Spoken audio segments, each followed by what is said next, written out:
decolonization, Supreme Court judgments, and the Indian Constitution. It is a momentous occasion for us because today serves as a reminder of the vision our founding fathers had for a sovereign, democratic, and just India. I would like to extend warm welcome to all our esteemed guests, all dignitaries, respected senior advocates, senior and junior colleagues, and all my dear friends. Coincidentally, as we all gather today to celebrate Constitution Day, I would like to take this opportunity to wish everyone a very happy Advocates Day. So, I believe this deserves a round of applause since today we will celebrate all of us all as well. This day marks the birth anniversary of Dr. Rajendra Prasad, who was our first president and was also a distinguished lawyer. With this, I would like to invite our chief guest and guest of honor to grace the dais with their august presence. Please welcome to the dais Honorable Justice Vikas Mahajan, Judge, Delhi High Court, and Ms. Madhavi Divan, Senior Advocate and former learned ASG of the Honorable Supreme Court of India. Along with them, I would request Vinay Navre Sir, President Adhivakta Parishad, C. Mohan Rao Sir, Vice President Adhivakta Parishad, Subodh Patil ji and Bhavya Tyagi ji to grace the dais.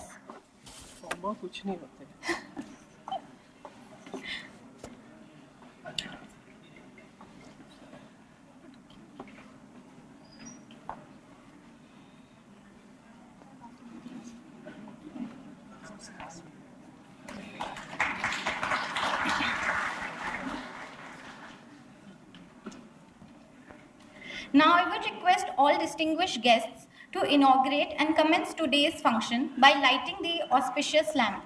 I would request Richa ji for the Deep Prajwalan mantra.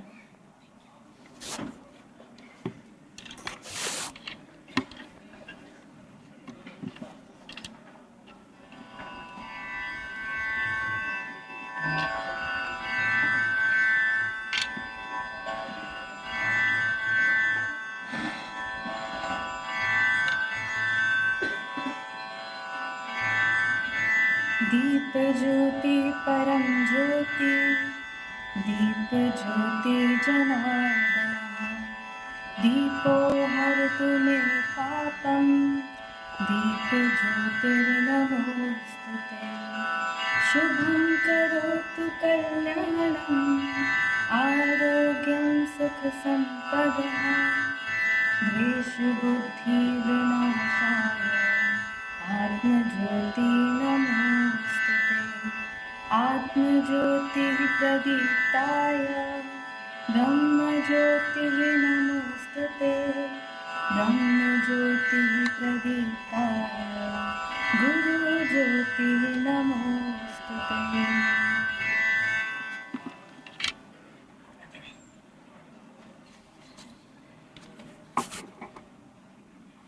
Now I would request everyone to stand at their respective places for the national song.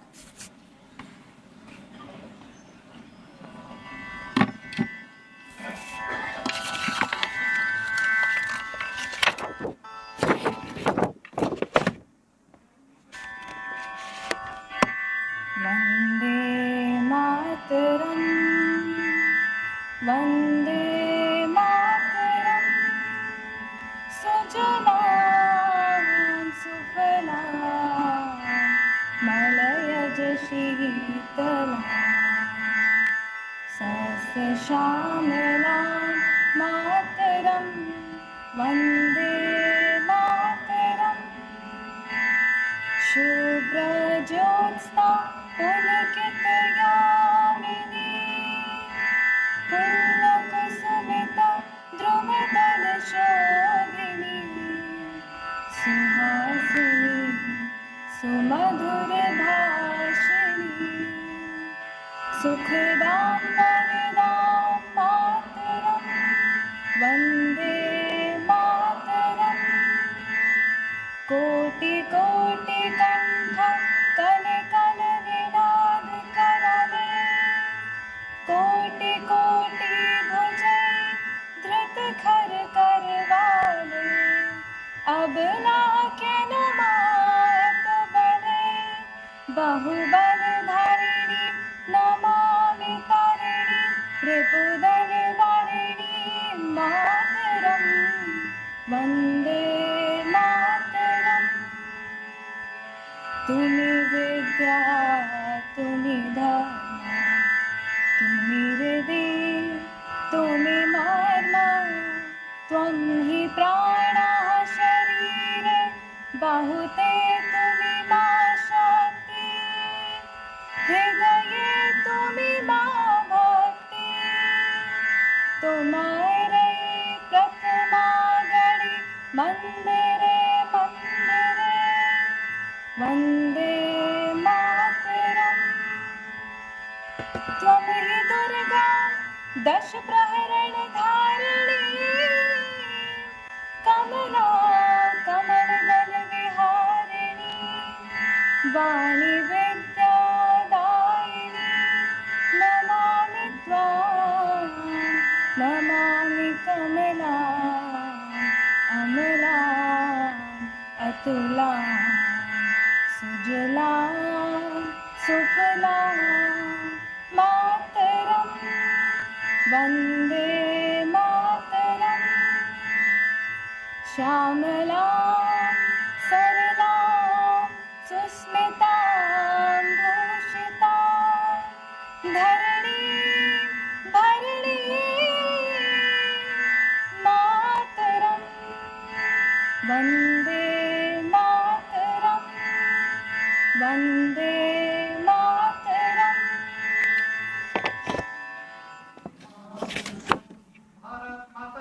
जय भारत माता की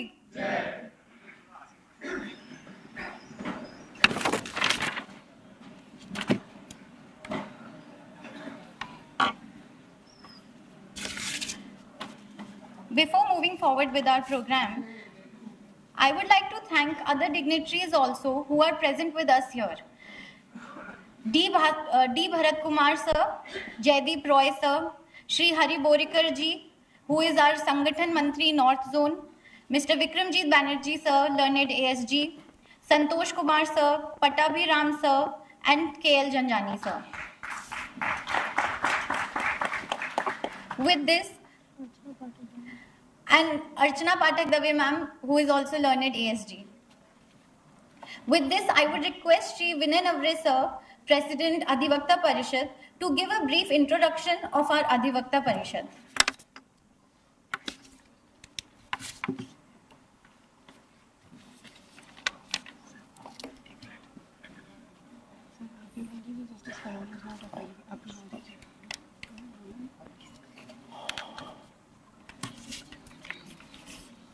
आज के इस कार्यक्रम में जो मंच पे डिग्निटरीज है,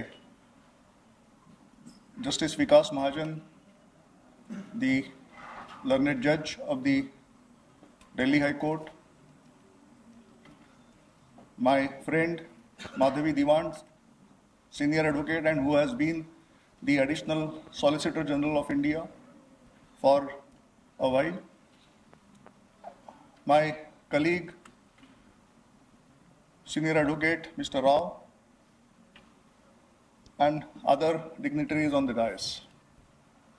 Before I say anything, something which has become obvious for everybody by now, I must formally just inform the audience. Justice Sanjay Karol, the judge of the Honorable Judge of the Supreme Court, who had agreed to be the chief guest of the function, because of some family problems, he had to be away from Delhi, and therefore he expressed his inability, and in view thereof, we are not able to proceed with the function with his august presence and with a word of guidance from him. But the program that we have organized, we had planned, he specifically requested, don't alter your program, schedule, etc. And therefore, naturally, we are here without Justice Karol with us. Adhivakta Parishad, for an audience here, for the gathering here, I don't think it requires any introduction. I see many of the faces who have attended many programs organized by Adhivakta Parishad, some programs very much in this auditorium and some programs in some other places.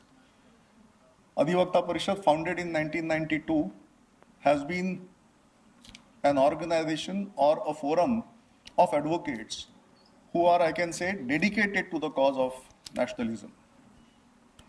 The whole idea of having a forum of this kind, I think, needs no explanation considering so many forces operating in our country, which has some implications, serious implications on the very existence of our society, our nation. And as a result of that, the most vital force of in the social life, considering various sections of the society, the advocates are the most relevant section of the society, a body of professionals who can influence the society to a large extent. And with that view in mind, in 1992, Adhivakta Parishad was founded. Some of I don't know whether those founding members of the Adhivakta Parishad in Supreme Court are present here or not, but I know a couple of them who are still active in the profession. The topic that we have chosen today relates to decolonization and the Constitution and the Supreme Court judgments. But the very concept of, very term decolonization, I think it is very popular to criticize the colonial rule and colonial practices.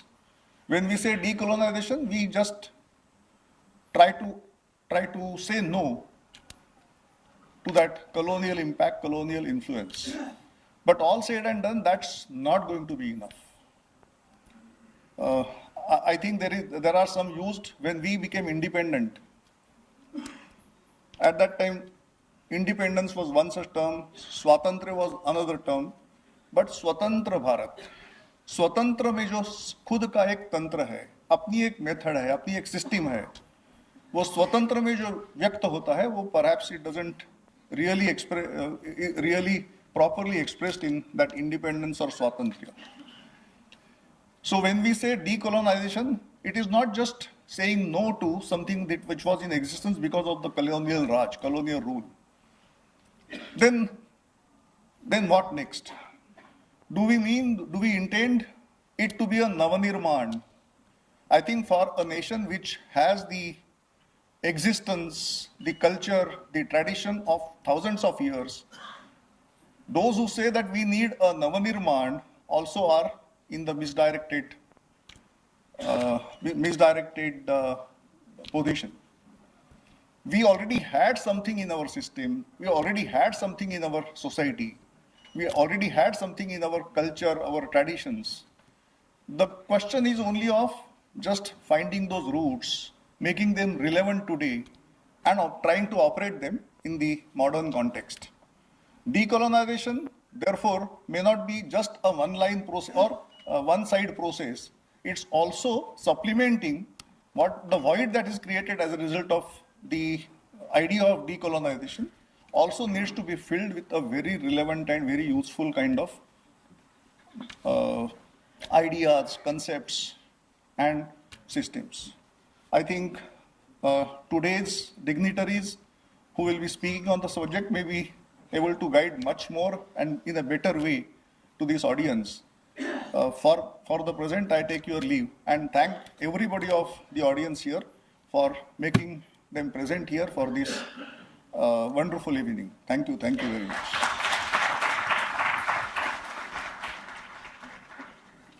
Thank you, sir, for aptly summing up about our organization and also about today's topic.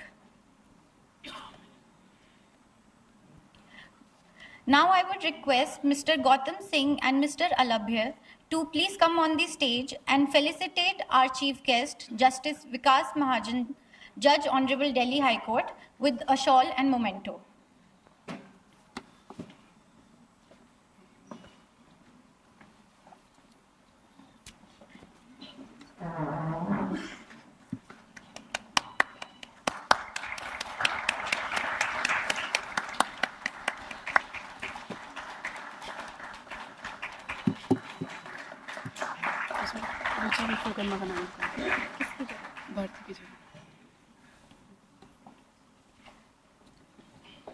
Thank you. Now I would request Rashmi ma'am and Richa ji to come and felicitate our very own senior advocate Madhavi ma'am with a shawl and memento.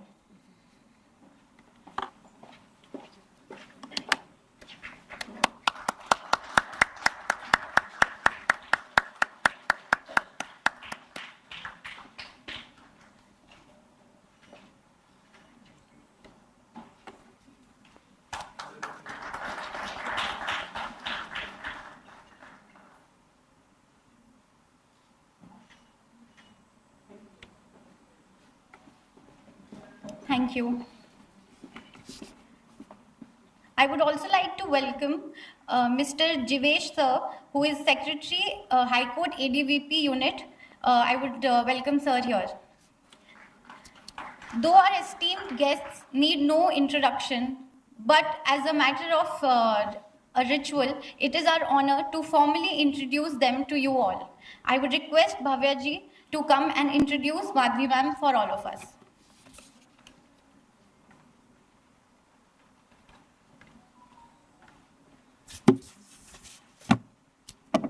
Namaskar everyone. I would like to say a few lines about our guest. So here it is. Our guest is a distinguished legal professional and one of the senior advocates practicing in Supreme Court of India, known for her expertise in constitutional, media and human rights. She has served as an ASG of India also. She has graduated with a degree in law from Cambridge University. She has started her practicing career at the Bombay High Court. She has been actively involved in constitutional challenges concerning privacy laws, particularly post the landmark Puttaswamy versus Union of India case, which recognized the right to privacy as a fundamental right. She is also an accomplished author. Her book, Facets of Media Law, is widely regarded as seminal text on media and communication law in India. It is frequently cited in legal arguments and judgments.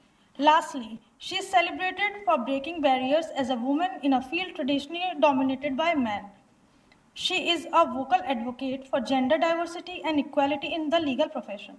Her journey reflects a commitment to upholding the rule of law, interpreting constitutional principles in modern context, and contributing to India's evolving legal framework. Thank you.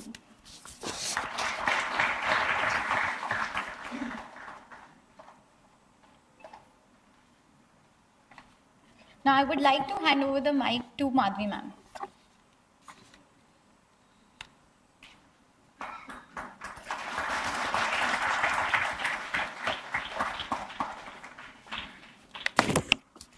Namaskar and Justice Vikas Mahajan, my friend Vinay Nabre, Mohanji, Subodhji, Bhavya, and my young friend. Thank you for this privilege of being able to address you on this special occasion. The subject is, of course, much talked about over some years now. But first and foremost, what is it that we mean by decolonization? And why is it that we are discussing this after over 75 years of independence? Simply stated, decolonization is the undoing of the colonial influence, the liberation from the effects of colonization, the collective reclaiming of history and culture. It is a process of restorative justice through cultural, economic, and psychological freedom to achieve Purna Swaraj, to achieve indigenous sovereignty. I would extend it to the eradication of a slavishly subservient mindset of a whole people cultivated over centuries of subjugation. The process of undoing a deeply ingrained sense of inferiority, a lack of self-belief that permeates our people. We are talking about it even today, after about 3/4 of a century, because that subconscious slavishness has long outlived colonial rule. There are also facets of the colonial hangover that permeate our legal system. There are laws that continue, even new laws that have been introduced how they have been used and abused as an instrument of tyranny against whom the system is meant to serve. There is a certain subservience, if I may call it an excess of obsequiousness, a continuing Mai-Baap culture that we have not been able to shake ourselves out of. We often brandish the greatness of our past as we ought to, but most often we know so woefully little about it because we are taught so little about it, or we are taught so poorly about it, even today. A good place to start the process of decolonizing minds is actually in the field of education. So I'm going to take the liberty of making a small digression here. I have just completed reading a book by a British historian by the name of William Dalrymple. Most of you may have heard of him. A British historian who has made India his home. And he has written in his brand new book, it's called The Golden Road, How Ancient India Transformed the World, from about 250 BCE to 1200 CE. That is, for a period of about 1,000 years, India, he says, was a confident exporter of its own diverse civilization, creating around it what he describes as an empire of ideas, which developed into a tangible Indosphere. During this period, he writes that the rest of Asia was the eager recipient of a startlingly comprehensive mass transfer of Indian soft power. This is soft power in religion, that is not just Buddhism but Hinduism, art, architecture, music, dance, textiles, technology, engineering, astronomy, mathematics, medicine, mythology, language, and literature. Sanskrit became the lingua franca across much of Asia, leaving its stamp on the map of all the way from Balkh in modern Afghanistan to Singapore, known as Simhapura. The name Java, for instance, derives from the Sanskrit Yavadvipa. So deep was the influence of Sanskritic culture that South Asian towns in ancient Thailand, in ancient Indonesia, were named after their counterparts, their older counterparts in India. For instance, Ayutthaya was the ancient capital of Thailand, and that is, of course, inspired by our very own Ayutthaya. And of course, we know that the Indonesian national carrier is Garuda, which is named after, as we know, Lord Vishnu's mount. So over half of the world's population today lives in areas where Indian ideas of religion and culture were once dominant. The intellectual influence of India traveled far to the West, and critical mathematical concepts such as zero, invented here in India, were taken first to Arab lands and then from there to the Western world. So the philosophies, the ideas and influences radiated out of India, notably not by conquest, not by the strength of the sword, but by the sheer allure of its richness and sophistication. So India, even at the very pinnacle of its greatness, was never a colonizer, but captured the minds and sensibilities of people in faraway lands through the sheer might and power of its ideas. And this is going to be somewhat relevant when we talk of the future, our decolonized future. What the Greeks and Romans represented for Europe and the Mediterranean world, India was to Southeast Asia and Central Asia and even to China. This is what, I am not saying this, a British historian has said this. So, there is something to learn from this, something to take away. And so far-reaching was the influence that the most spectacular religious structure in the world, 4 times the size of the Vatican City, spread over 500 acres, is the complex of Hindu temples of Angkor Wat in modern-day Cambodia. It happens to be the largest complex of Hindu temples in the world, so many hundreds of miles away from India.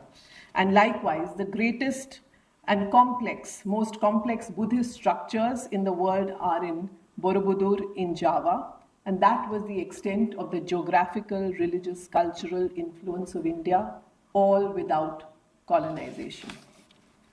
Now, that not much of this is even taught in our schools today.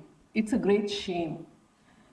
I don't know whether to attribute this to my own ignorance or the inadequacy of my education, but I did not know well into adulthood even the existence of this great temple complex in Angkor Wat and how it was India inspired.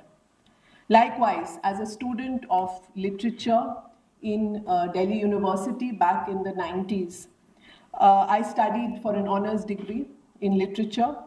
We studied the Greek classics, Plato, Sophocles, Aristotle, of course translated into English, but not one Indian classical text. And the truth is, we never thought there was anything wrong with that. So we had already been dulled into a sense of slumber and ignorance about our own past. And that this great history and culture has been eclipsed essentially from our imagination itself is a part of that continuing colonial mindset. When the Constitution of India was adopted on 26 November 1949, there were two competing goals.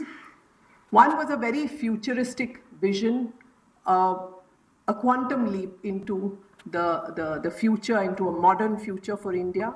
It was a charter for nothing short of a social revolution that resolved to make a clean break with the past, a past that was stained by the perpetuated indignity of certain sections of society, of deeply ingrained prejudices and inequalities of caste, community, and gender.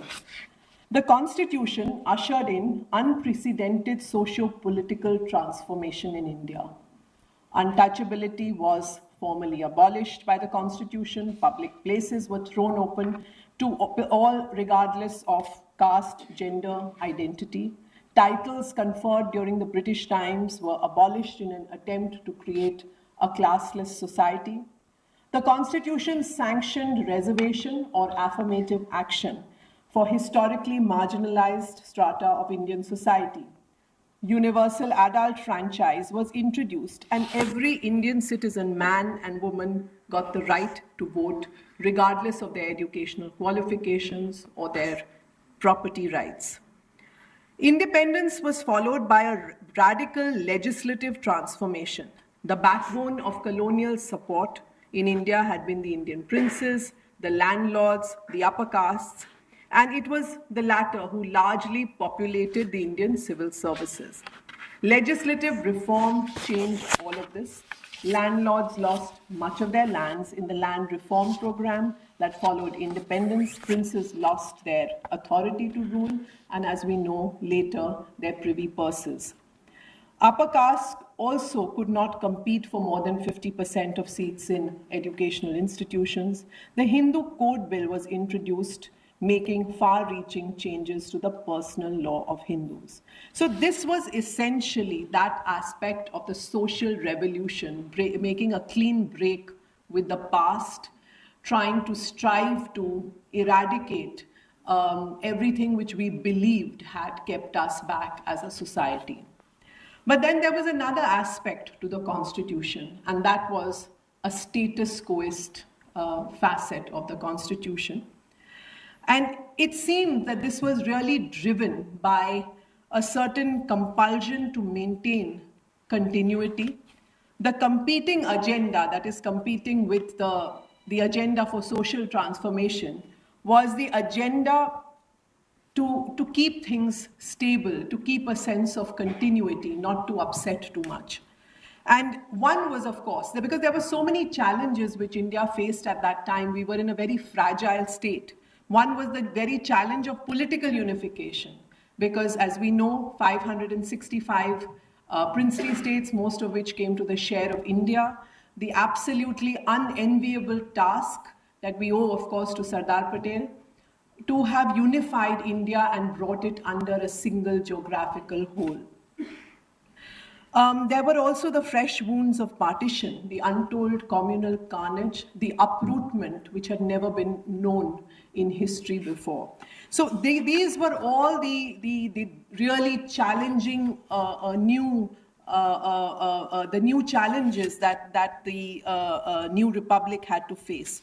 And in this backdrop, the soothsayers and the international political pundits had really written off India.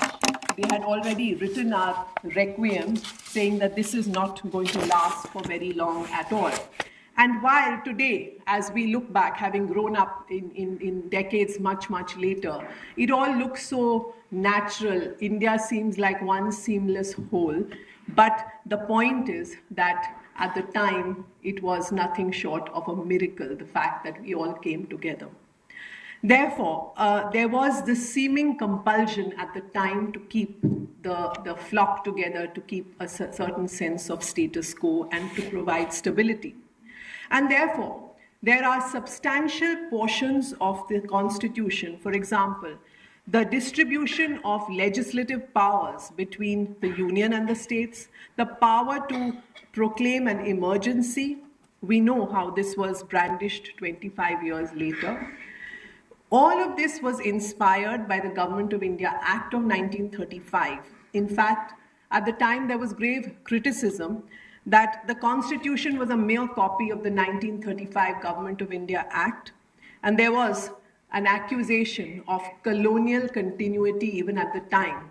And as K. Hanumataya famously remarked in the Constituent Assembly, he said that we wanted the music of a veena or a sitar, but we got the music of an English band. So, decolonization, and I come back now to the transformation bit. Decolonization was really meant to mark a radical change in the relationship between the state and the subject, to empower the people, to minimize the power of the state. Sukanya Shanta versus the Union of India, this is a judgment very recently delivered. It was a case arising out of the challenge to caste-based discrimination that continues to persist in prisons in India, caste-based segregation of labor, and the division of barracks based on caste and community. The court held that constitutional interpretation requires a reversal of the philosophy of the colonial regime whose foundations rested on the subordination of the individual to the state. In the transformation of society against colonial and pre-colonial ideology, the Constitution of India seeks to assure the values of a just, humane, and compassionate existence to all her citizens. In other words, the entire approach on the colonial era based on political legitimacy and superiority of imperial power characterized by coercive content and repression had to undergo a radical change. Now, for instance, if you compare this with some of the Western philosophies, for instance, in Plato's Republic, the state was regarded as omnipotent. The state was imbued with a certain divine character. The individual lived for the state. In the ancient Indian ethos, on the other hand, the individual is enjoined to perform his or her dharma. A duty-based society is the goal, where all, from the king to the poorest subject, would perform their duties. The Dharma Shastras enjoined the ruler to perform his Raj Dharma, to look upon the people as Praja Vishnu with reverence and devotion. The Western concept that the king can do no wrong was alien, even antithetical to the Indian ethos. This has some significance in the context of decolonization because the idea is to eradicate the adversarial relationship between the colonizer and the colonized, to stamp out the idea of the invincibility of those who govern, to demand public accountability, and to overcome the sense of awe and unapproachability, to wipe out the opacity that separates those who govern from those who are governed. The state is meant to be an ally, a friend in service of the people, not an adversary, not an exploiter, and not a symbol of fear or repression. I have made a mention of the emergency, which is the most obvious and egregious echo of colonial repression. And as we know, the powers to impose an emergency actually were essentially copied from the Government of India Act of 1935. And as we know, our courts at the time did not stand up for us. And that was a very critical juncture. And it is said that the manner in which the courts evolved subsequently, when they became people-friendly in the 1980s, when the start of the public interest litigation, when they took up people-friendly issues for the poor and the downtrodden, the voiceless and the marginalized, that was regarded as a sense of judicial penance, as it were, a form of reparation for the role played during the emergency. Now, when we talk of, again, I'm coming back to the issue of status quo, what were those features which remained the same, and what is it perhaps that we need to work on? If we examine, for instance, the law on free speech in India, it is true that there were repressive laws introduced by the British to control the press, and these were abolished. But they found expression, they popped up again like Hydra heads in new avatars. For instance, in the Press Objectionable Matter Act 1951 and the Emergency Era Prevention of Publication of Objectionable Matter Act 1976, which in some ways were very similar to the draconian Lytton's Vernacular Press Act. The Act provided for security from newspapers, for forfeiture of deposits and seizure of newspapers. The idea of a special law imposing restrictions on certain publications rather than allowing them to be tried for specific offenses under the general law was repugnant to the notion of a presumption in favor of free speech. Eventually, of course, it was repealed in 1957. The law on sedition. It stayed on the statute books till the IPC itself was repealed. Interestingly, the law on sedition was not part of the original IPC, which came out in 1860. It was introduced in 1870 in order to counter anti-imperialist Wahhabi activities. It was a law against exciting disaffection. It was punishable with transportation for life to an overseas prison. The first conviction, as we know, was of Bal Gangadhar Tilak, who the British described as the father of Indian unrest. The trial was shifted to Bombay, and the reason was so that they could muster a largely European jury so that the verdict would be tilted against Tilak. The law was also used against Mahatma Gandhi, who described sedition as the prince among political sections designed to repress the liberty of the citizen. He considered it a privilege to be charged under the provision. So sedition was excluded from the list of restrictions under Article 19(2), but it remained in the IPC under Section 124A for several decades. The truth is that this law, which reeked of colonial repression, has been used far too loosely against the press even in recent years. Astonishingly, sedition became a cognizable offense for the first time in the 1970s, decades after India became independent, and thus a police officer could arrest the accused and investigate without a warrant or a direction from a magistrate. This change was brought about by the central government in the 1970s, only a few years before emergency was declared. The constitutional validity was actually struck down by the Allahabad High Court back then in the 1950s, but the Supreme Court in Kedarnath constitutional bench, they actually restored the constitutional validity with the caveat that one would have to show violence or a breach of peace, or at least a threat of it. Again, I'll very quickly give you 2 or 3 other examples. The law of defamation, it remains a criminal offense. Now, this was challenged in the Supreme Court some years ago, and even though it has been decriminalized in the country of, our former colonizers. In Subramaniam Swamy versus the Union of India, the Supreme Court upheld the law on criminal defamation. And interestingly, defamation was considered a criminal offense in England even back then, only when it occurred in the written word, not the spoken word like it is even today in India. And I believe that perhaps it is because it is so difficult to get a relief under a civil remedy. Damages take so very long, suits take so long to actually be disposed of because our courts are so overburdened, which is why perhaps criminal defamation is the only effective remedy that you have. But at the same time, perhaps we need to work as a system. The judiciary, the executive, all need to collaborate towards ensuring that as a civil remedy it becomes effective and not so that you don't have to resort to it as a criminal offense. Because what happens is that the press is harassed. People have to go across the length and breadth of the country to get relief, and the process itself becomes a punishment.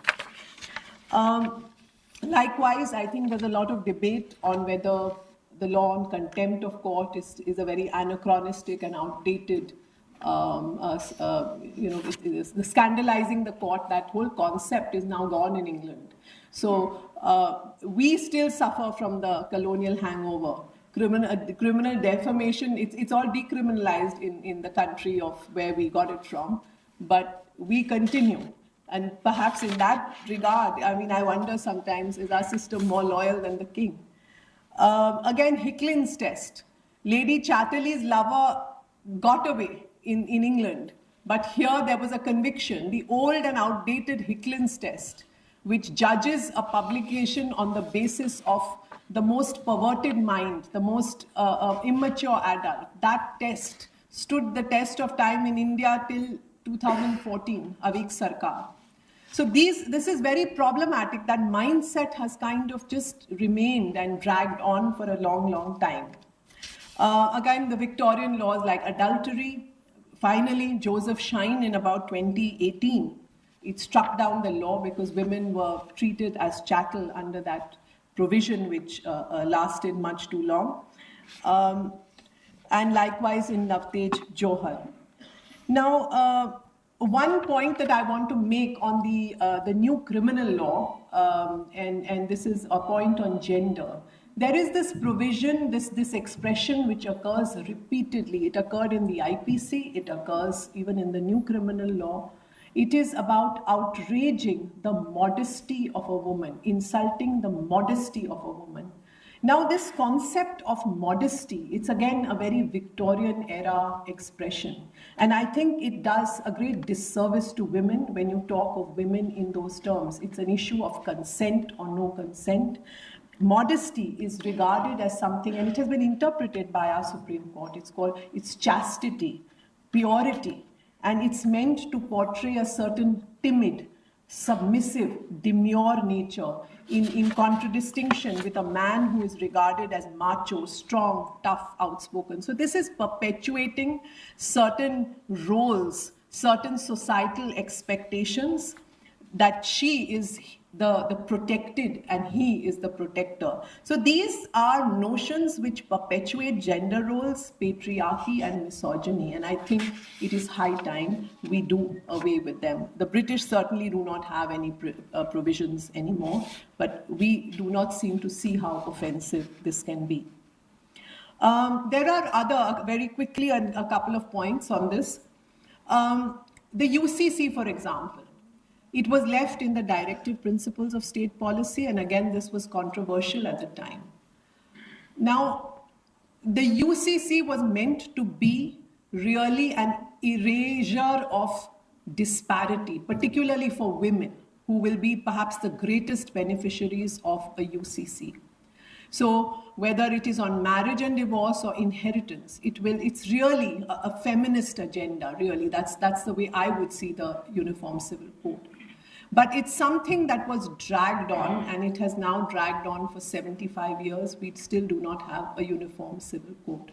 So this is something that is perhaps a part of that status quoist kind of agenda, an ostrich-like approach where we do not want to take the bull by the horns, because you can have it, yes, as Dr. Ambedkar had said, that, reform doesn't have to come to every section of society at the same time. But now it has been 75 years. That is much too much. And the disparities, the differences, the fissures in society will only grow if you have this kind of lopsided, different laws for different people, different strokes for different folks.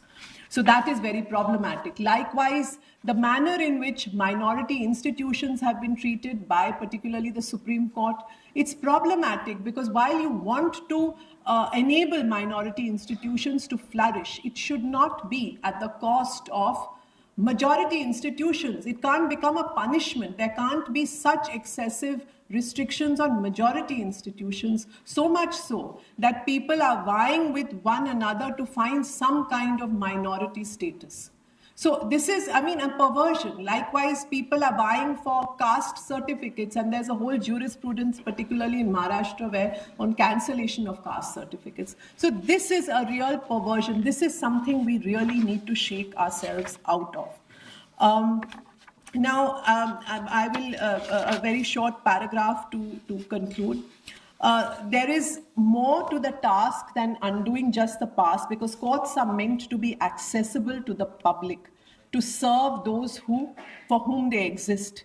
Language in our system can be a barrier, and we must balance the need for a common language, which happens to be English in our higher courts, because we attract both judges, for instance, in the Supreme Court, judges and lawyers from all across the country, including the Northeast and the South. So technology and artificial intelligence in the future is something that is likely to enable us to bridge that gap, and perhaps the day is not far when people who are already watching proceedings from the privacy of their homes, they will be able to access those proceedings to see their lawyers arguing in real time in the language of their choice through artificial intelligence. So that day is not far. So those barriers perhaps will be overcome before long. And it is also important that then judgments are also, we are more people-friendly, user-friendly, so that the public for whom we exist understands what is happening in the courts. Judgments can perhaps be a little more concise, a little less legalese to the extent that it is necessary. Of course, we can't do away with it, but to the idea that now people want to know, they are accessing it, whether on social media or on the website, they are accessing judgments, they want to know, they want to access. So therefore, even a part of the decolonization project is to make it more people accessible. India today forges ahead on so many fronts. There's a clear resurgence that we see on the global firmament. India is a bridge between the East and the West, playing a strategic role in the Committee of Nations. And before long, we're going to be the third largest economy. We have the highest population in the world. And our soft power, again, I'm talking of the soft power that we exercised in the past, our soft power today radiates through a range of human talent and resources spanning from technology and our software engineers who are at the helm of top tech corporations to the power of, for instance, our cinematic prowess, both from Bollywood and the south of India. Not to mention the spiritual treasures, the wellness treasures that we have, whether in the form of yoga or other forms of wellness. This is part of our soft power, which we have exported to the world. Decolonization does not mean peeling off the past in its entirety. It is about adapting, evolving from the very best that we have imbibed while resting on the foundations of our timeless civilization. We are a civilization of karma, of dharma, and of reincarnation. Karma as in deeds, dharma as in our righteous duty, and reincarnation with the ability to reinvent ourselves. Decolonization then means just all of that karma, the dharma, and the reincarnation. So thank you very much. Thank you very much for being a very patient audience.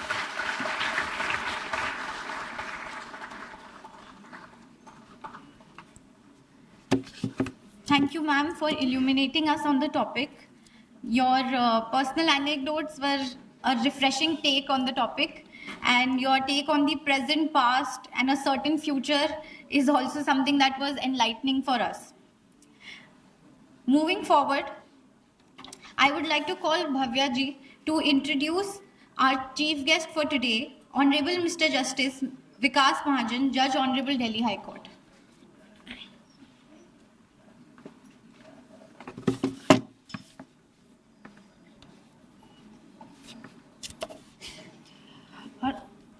Our another guest is a prominent judge of Delhi High Court in India.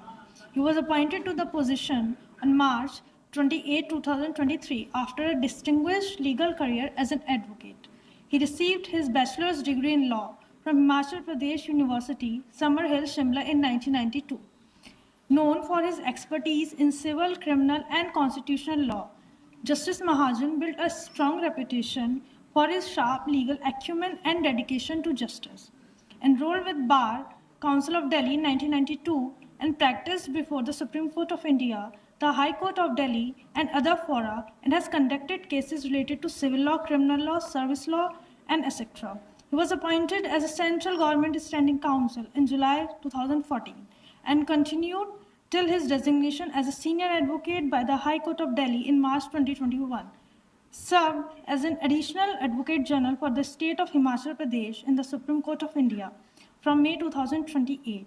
Appointed by the state of Haryana to appear as a senior advocate for conducting its cases in the Supreme Court of India and continued in this position till his elevation. His journey inspired not just legal professionals but everyone who believes in the sanctity of justice and fairness. His contribution will remain a guiding light of generations to come. Thank you.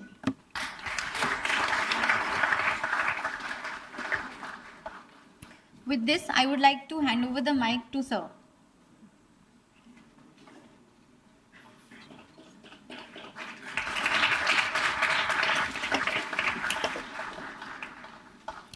At the outset, I would thank Mr. Navare for addressing me as learned judge, because invariably it's the lawyers who are learned. Judge, though he may be referred to as honorable, but he is rarely learned. Ms. Madhavi Divan, Senior Advocate, Supreme Court of India. Mr. Vinay Navare, Senior Advocate, President of Akhil Bharatiya Adhivakta Parishad, Supreme Court Unit. Mr. C. Mohan Rao, Senior Advocate. Mr. Sumod Patil, Mr. Bhavya, Ms. Bhavya. Namaskar to everyone. At the outset, I want to thank the organizers for having me invited to speak. It is said that the judge only speaks through his judgment.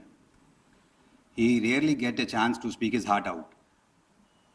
4:30 बजे तक court में बैठकर सुनो, शाम को घर जाओ और फिर सुनो.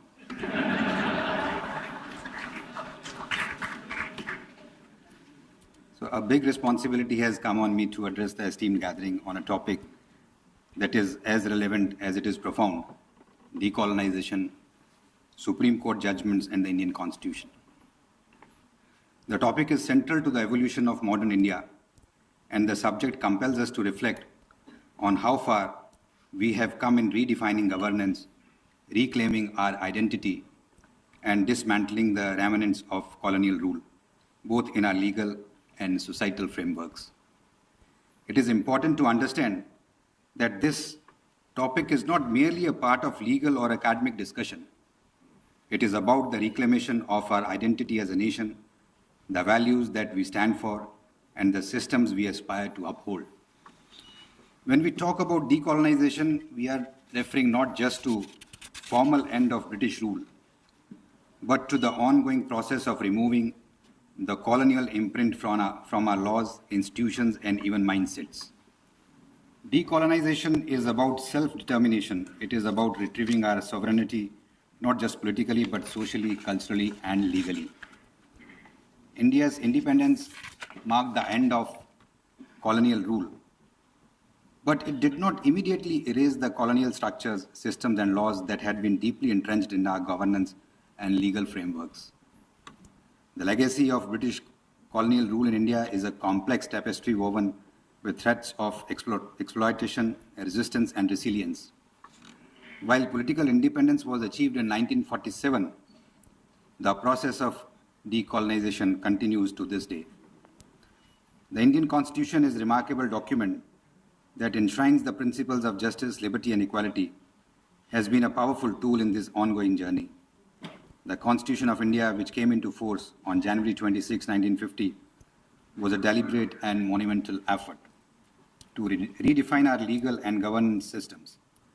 It sought to balance our civilizational ethos with modern principles of democracy, equality, and justice. It was a conscious endeavor to chart a course for sovereign nation that would reflect our own values while embracing the principles of equality, justice, and liberty. The Honorable Supreme Court of India, as a guardian of Constitution, has been instrumental in this journey. It has played a pivotal role in doing away with the vestiges of colonialism and shaping a new India. Through its landmark judgments, it has dismantled the colonial era laws, changed the colonial mindset, upheld indigenous rights, reinterpreted laws and governance structures to align with our constitutional spirit. Decolonization, as we understand it today, goes beyond the political freedom. It is an ongoing process, an effort to do away with colonial influence from a legal system, governance, and societal norms. This process has been led not only by our lawmakers, but also by the judiciary, which has assumed a significant responsibility in removing the shackles of colonial frameworks and ensuring justice in line with constitutional ethos. The topic itself suggests that it has two dimensions. First, how the Constitution itself embodies the spirit of decolonization. Second, how the judiciary, through landmark judgments, has actively contributed to this process. Let me begin with Constitution, our first and foremost tool for decolonization. The Constitution of India is not a legal charter merely. It is a statement of what we are as a nation. It reflects the aspirations of an independent people while also paying homage to our civilizational heritage. The Constitution serves as a framework for decolonization, which weaves modern government with India's civilizational identity. Our Constitution is a vision for a free and equitable society. It represents break from colonial rule while embracing the values that define India as Bharat, a land of ancient wisdom, diversity, and democratic aspirations. The very first article of the Constitution declares India, that is Bharat, shall be a union of states. These words carry profound significance. The term India reflects the modern political identity of our nation, recognized globally. But Bharat connects us to our ancient civilizational roots, a land defined just not by its geography, but by its shared values, culture, and history. This dual nomenclature serves as a bridge between our past and the present. It symbolizes that the identity of Bharat was never erased, even during the centuries of colonial rule. The use of word Bharat is a conscious acknowledgement of a historical continuity that predates colonial rule by a millennia. Article 13(1) itself states that all laws in force in the territory of India immediately before the commencement of the Constitution, insofar as they are inconsistent with the provisions of Part 3, shall be void. Therefore, article itself provides a tool to the constitutional courts to declare the colonial laws which are contrary to Part 3 of the Constitution as void. Next, Article 13(3)(a) of the Constitution broadens the definition of law to include customs and usage that have the force of law. This is significant because it acknowledges the role of indigenous practices and customary laws in shaping justice. For centuries, communities in India were governed by local customs, whether it was Kulani councils in villages, the Puga assemblies, or Sarini corporations. These systems predate colonial laws and represent India's own jurisprudential traditions. By incorporating such practices into the constitutional framework, Article 13 honors India's legal heritage while ensuring that these customs align with principles of fundamental rights. In other words, our Constitution bridges the gap between modern statutory laws and India's indigenous legal traditions. Now, coming to the fundamental rights, we all know that under the British, the rights of Indian people were severely limited. The British government implemented laws that were largely repressive and discriminatory. Indians had no political rights. They were denied freedom of expression and could be detained indefinitely as a measure of preventive detention under laws such as Rowlatt Act of 1919, which also allowed imprisonment without trial. Civil liberties were restricted and individuals had no recourse to challenge such arbitrary powers. All this was justified in the name of maintaining law and order. But it was more about suppressing the voices of dissent and maintaining control over the Indian population. Socially, discrimination was rampant, with the British enforcing systems like untouchability and caste system, which denied basic human dignity and equality to a significant portion of the population. There was no guarantee of basic freedom, such as the freedom to move, express opinion, or assemble. In contrast, the Constitution of India enshrined fundamental rights under Part 3, which guarantees certain inalienable rights to every citizen, irrespective of their religion, caste, gender, or economic status. These rights are not just privileges, but are enforceable by the judiciary, which provides a robust mechanism for their protection under Article 32 and 226 of the Constitution of India. The Constitution's preamble enshrines ideals such as justice, equality, and fraternity. While these principles are universal, their interpretation in the Indian context draws from a civilizational ethos. Speaking about the institutional values, it needs to be emphasized that decolonization is not just about removing colonial laws, but it is about reclaiming our own values. This is evident in the mottos adopted by our institution, Satyamev Jayate, from the Mundaka Upanishad, is our national motto, which also forms part of the national emblem printed on the very first page of the original constitution. Yato dharmas tato jaya, where there is dharma, there is victory, is the Honorable Supreme Court's motto, reflecting the moral foundation of justice. These mottos are traceable to Indian scriptures and serve as a constant reminder of the principles that guide our governance.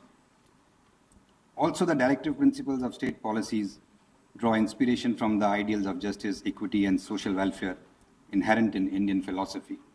While not enforceable in courts, they represent the aspirations of our society, emphasizing the need for governance that reflects the collective good.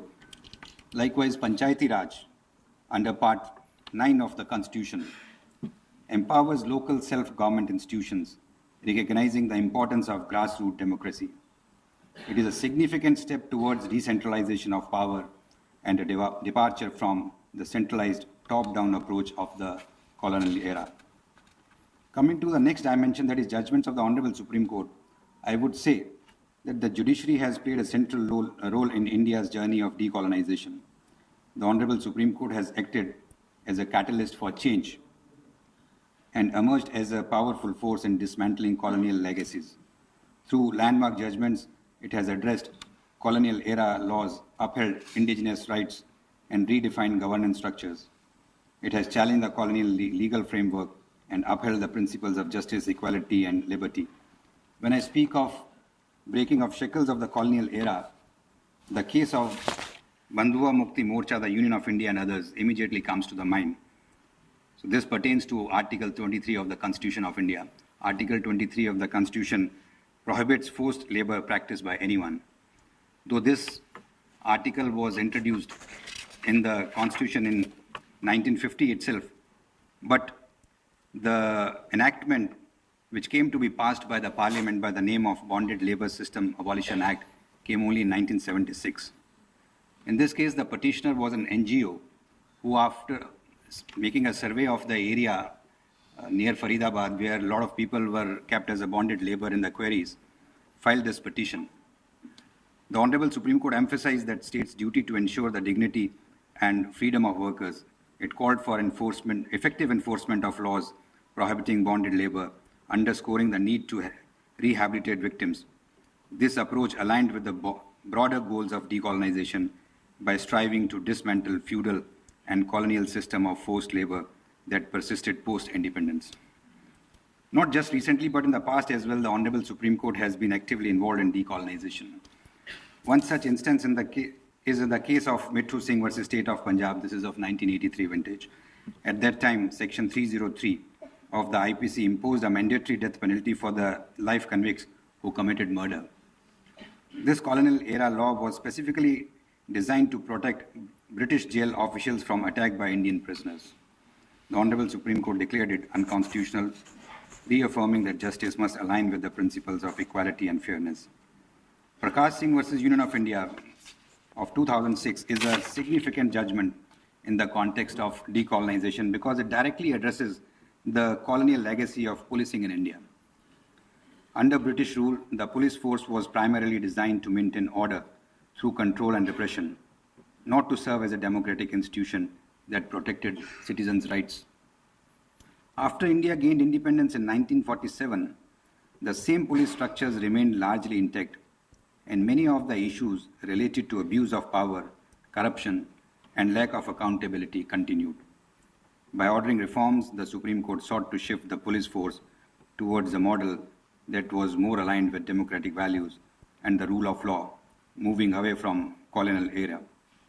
For some reasons, those reforms could not be implemented fully.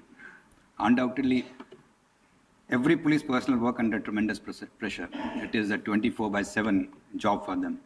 But still the image of police is such that no one feels comfortable while approaching the police, not even the complainant. So one may not have this kind of discomfort while approaching other professionals like a professor, a teacher, architect. I'll just mention an anecdote here. A person became a judge and someone asked him, "How do you feel about your appointment? What is the change?" He thought for a while and said, "Ab police ko dekh ke dar nahi lagta." So that's the kind of image the police carries, which needs to be changed. The Honorable Supreme Court has also been stepping in to ensure that there is no further exploitation of indigenous rights. In the case of Orissa Mining Corporation, Ministry of Environment, it's of 2013, the Dongria Kond tribe considered the Nyamingiri Hills sacred. The Honorable Supreme Court held their rights under the Forest Right Act 2006, requiring local Gram Sabhas to decide on mining projects. This judgment marked a significant departure from the colonial style, resource exploitation, and emphasized the importance of indigenous rights. Further, in the Balco case, which is of 2012, the Honorable Supreme Court recognized India's ancient arbitration system, such as Kulani and Sarini, as legitimate dispute resolution mechanism. This acknowledgement reinforced the legitimacy of indigenous practices in modern jurisprudence. Arbitration was integral to ancient Indian dispute resolution system like Kulani councils.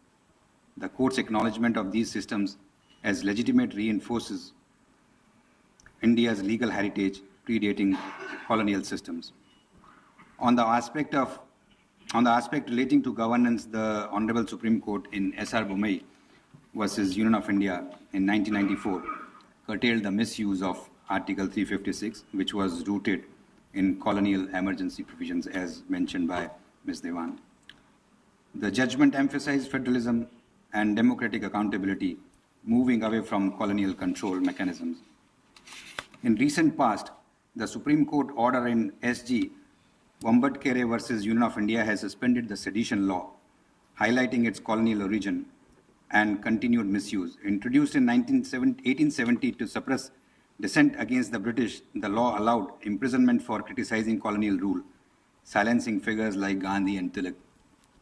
The court, noting the submissions of the petitioner that the provision was intended for a time when the country was under the colonial regime, urged the government to reassess its constitutional validity. This intervention challenges the colonial legacy of suppressing free expression, signaling the need for reform or repeal in a democratic India. Recent Supreme Court ruling in October 2024 in Sukanya Shanta versus Union of India has already been referred to by Ms. Divan, so I'll not touch that.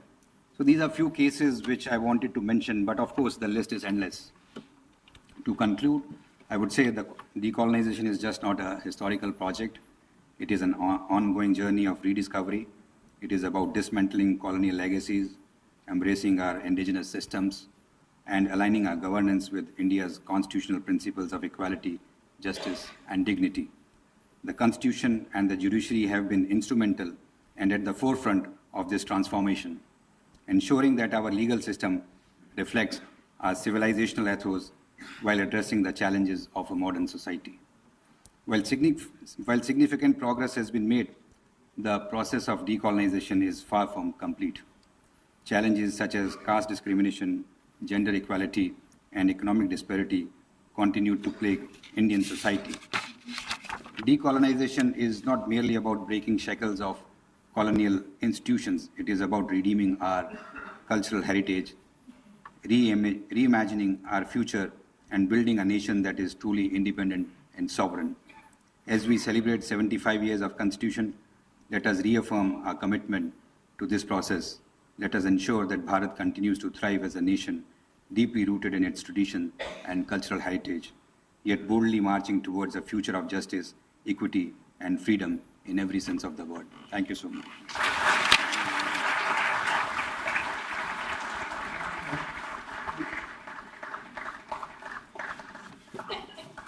Thank you, sir, for your words of wisdom. Your take on the emotions attached with the word Bharat is certainly something that we all feel. With this, we have come to the end of today's program. I would request Subodhji to come and give a vote of thanks.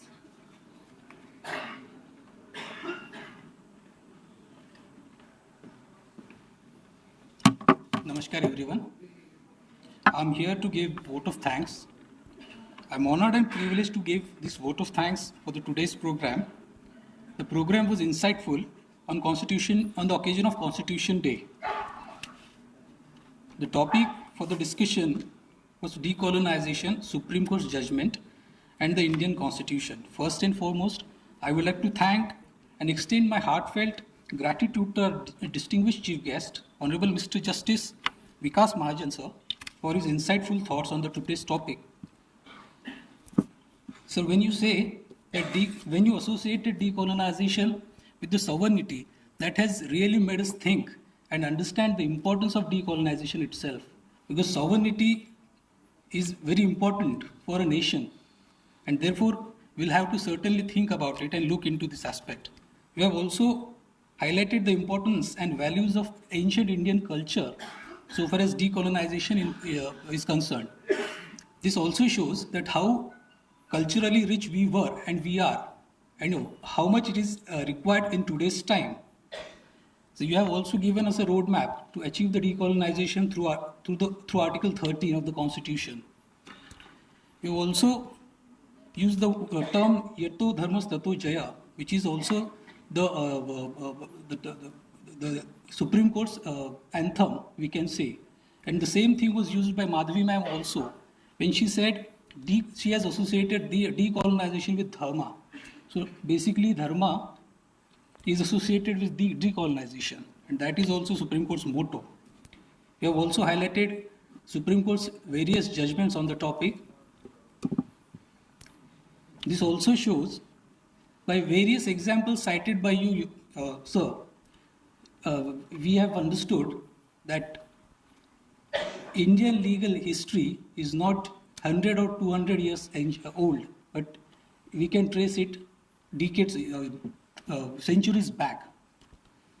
Now, I would also like to thank Madhavi ma'am for her insightful thoughts on today's topic. When ma'am, you quote, India was empire of ideas, that says is all, and it also signifies how culturally and how rich we were in terms of thoughts and ideas. When you say decolonization, you have also emphasized on doing away with certain laws, provisions of laws, and incorporating some new provisions such as UCC. When you highlighted the use of AI so far as decolonization is concerned, that is something unique, and that is certainly an area which we need to explore. So, in the end, I also would like to thank Navre sir, Rao sir, and all my teammates Also, Adhivakta Parishad Supreme Court Unit and its team who have tirelessly worked and organized today's function and made it possible and gave it a grand success. Last but not the least, I thank you all once again for making this program a memorable experience as always. Let us continue to engage the meaningful discussions and actions that continue strengthening our constitutional democracy. Will update you about our next program. Thank you so much. With this, may I request you all to rise for the national anthem.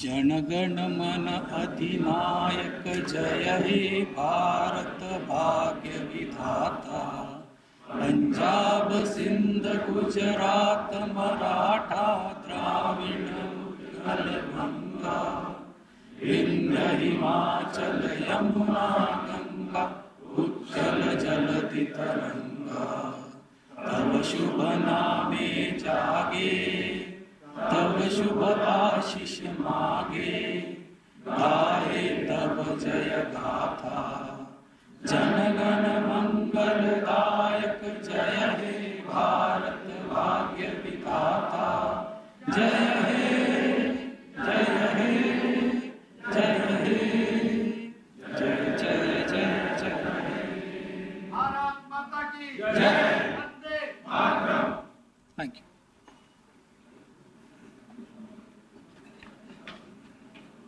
Beautiful.